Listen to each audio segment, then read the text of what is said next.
Ready or not, the Defense Department's Cybersecurity Maturity Model Certification Program is coming. The proposed rule has been out a while, and industry has been commenting on what contractors think will be an expensive burden.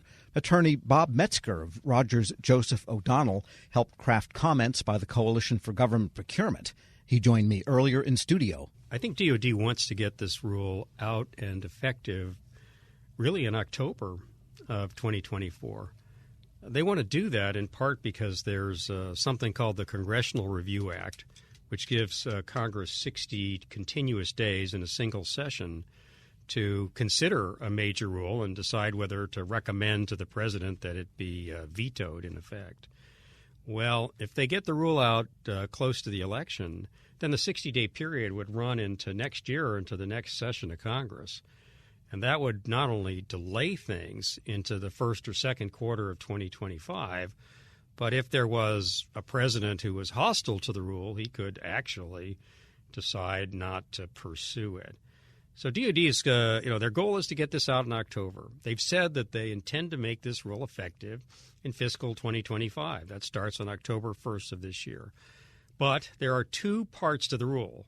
There's this proposed Part 32 of the Code of Federal Regulations, which DOD was kind enough to drop upon the industry the day after Christmas. It was 232 pages, I think, in length in a single-spaced form, but it was reduced to just 81 pages in the Federal Register. That's an absurdly long rule for something that really doesn't change so much as what DOD had promised it would do. Well, there's been a lot of comments. If DOD hoped that industry would say, great, we love it, just finish it, and therefore DOD could finish its adjudication of comments quickly, I think DOD has got a little challenge because there are several hundred comments, and some of them are quick and light and little and easy, but there are quite a few that are very substantive. And they're not just robo-comments where people send in 10,000 postcards. I mean, people are really thinking about this because, there's a couple of 100,000 companies potentially affected. Yeah, there's 220,000 companies affected through all three levels of CMMC. And there are about 75,000 approximately who are at level 2. Those are the ones who would require a certification assessment eventually. And then there's about 1,500 companies at level 3, which is much more demanding, and they too would require an assessment, although in a different form. That's a very large number of companies, each of which is different, and all of which have a somewhat different perspective on this. And part of the challenge for this rule is to fit, this large behemoth of, an intricacy of a maze upon an actual defense industrial base that isn't the same anywhere. And to find something that actually can be practicable, affordable in terms of human and financial and technical resources, and successful in actually elevating the protection of the DIB against the exfiltration of its sensitive information. We're speaking with attorney Robert Metzger of Rogers Joseph O'Donnell, and they also have the problem as backdrop of all of this of a shrinking defense industrial base and a shrinking small business participation in the general federal procurement area as well. I think part of it is the just tremendous growth in requirements and compliance regulations that small business has to go through, not only in cybersecurity, but in a lot of other areas that accumulated. Companies would say, what do I need this for? That's a fundamental tension. There's 70,000 or 75,000 companies approximately who have controlled unclassified information and have to go through a certification assessment when the time comes that the requirement is in their contract. 75% of those, or about 50,000, are in fact small businesses. Now, DOD has been telling industry forever that they already should be in compliance with the underlying cyber obligations of NIST Special Publication 800-171. But there's more to it than that, Tom, because it's not just that you look at the 110 requirements that are in the rule. Those are just a single sentence each. You actually have to satisfy potentially all 320 assessment objectives that are in the assessment guide that accompanies the standard. And so there's kind of a little bit of an iceberg effect here. If all you had to do was to say that you were complying with the 110 standards, that's relatively easy. But if a third-party assessor is going to look at your information system and then look for evidence to support your accomplishment of the 320 discrete assessment objectives, that means you're going to be doing a lot more work ahead of time, spending a lot more money, hiring experts. And this is a key issue. The Deputy Secretary of Defense, Ms. Hicks, has been vocal and repeatedly about the importance of keeping small businesses in the DIB. Even more important, she's been emphasizing the need for national security to bring small and innovative companies into the DIB. But here we have this big burden of a well-intended cyber rule. And I'm not sure that DoD has quite sorted out how to reconcile the actual burdens and costs, with the benefits. It will not help the DIB if significant participants who are small and medium decide to exit.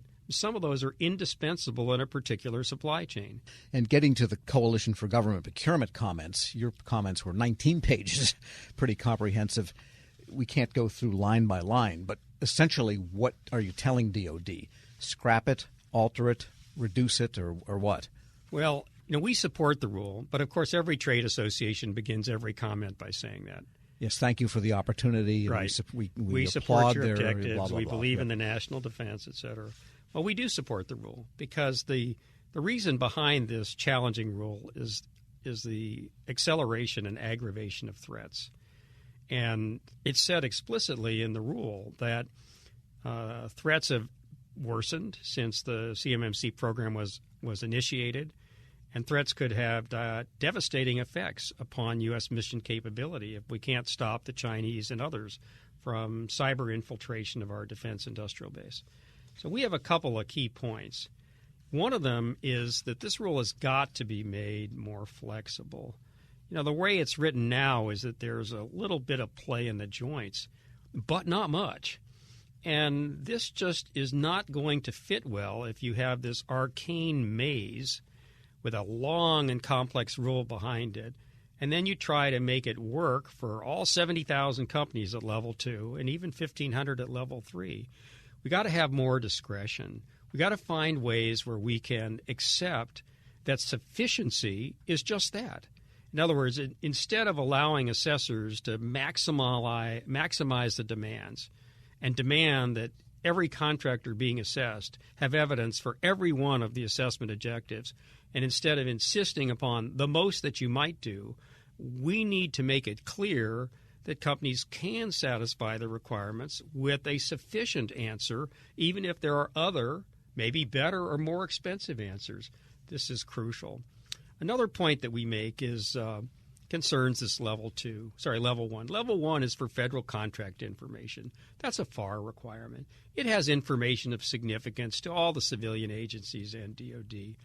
But 150,000 or so of the companies that are subject to CMMC are subject to this level 1 self-assessment and annual affirmation of their compliance. We say in the coalition's comments that DoD ought to defer and maybe just decline to pursue level 1. Is it worth it? Level 1 is going to put 150,000 companies who aren't expecting this through essentially the same assessment rigors for just 15 requirements. And are they going to get something that's meaningful? Federal contract information doesn't have the same significance or impact to DoD. So if we want to actually make this a thing more plausible, we ought to think about postponing the level 1 affirmations and using the same assessment methodologies. Attorney Robert Metzger of Rogers, Joseph O'Donnell. There's much more to the interview. We'll post it in its entirety at federalnewsnetwork.com/Federal Drive. Hear the Federal Drive on demand. Subscribe wherever you get your podcasts. Leadership today, especially within the federal workforce, is being tested more than ever before. As the Cybersecurity and Infrastructure Security Agency's Chief People Officer, Elizabeth Comstetter sees a focus on people as absolutely crucial to her leadership style. Comstetter joined Shane Canfield, WEPA CEO, to reflect on her years of experience leading in the federal human capital space. Hello, and welcome to the Lessons in Leadership podcast. I'm your host, Shane Canfield, CEO of WEPA. Today I'm joined by Dr. Elizabeth Kolmstetter, Chief People Officer at the Cybersecurity